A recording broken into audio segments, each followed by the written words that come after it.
Have you ever wanted to start a compost pile, but you don't know how? Well, my name is Xander, and I have a compost pile, and it's a lot easier than a lot of people think. A lot of people think that there has to be a lot of scientific calculations and direct stuff to go into compost, but it really doesn't. It's very easy. So today I'll teach you in under 5 minutes how to start your own compost pile. Now, quick crash course on compost. The two things that you need are carbon and nitrogen. Nitrogen sources are going to be your fresh foods like scraps, stuff like that, lawn clippings. And then carbon is going to be dried stuff like paper, dried grass, leaves, cardboard, egg cartons. And then here's where a lot of people get confused, is that there has to be a very specific ratio.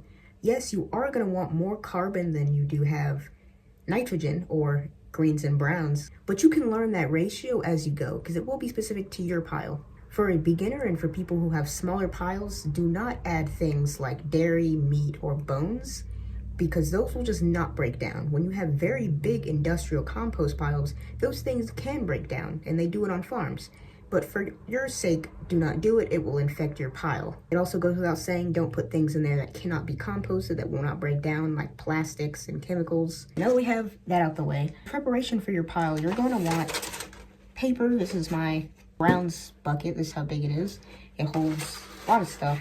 I have eggshell cartons, toilet paper rolls, that type of stuff. Generally, signs of a good compost pile is it smelling good and fresh like dirt.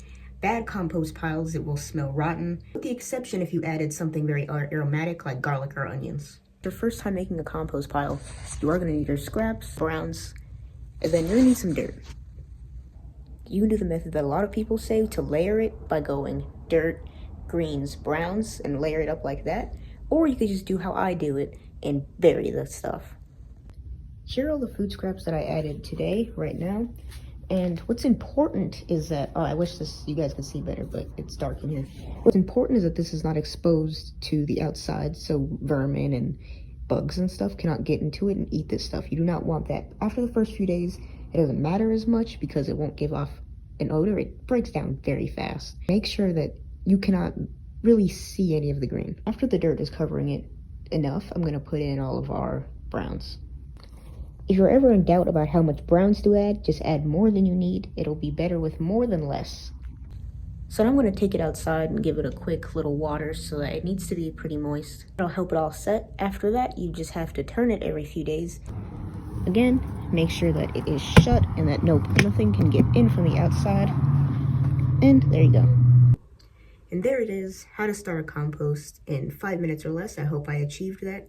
If there's any comments, questions, concerns, make sure to put them in the comments. I know this isn't really the type of stuff that I usually post, but I really do like gardening, and now more than ever is it important to care about our environment. So if you wanted a sign to start composting, this is it. Bye.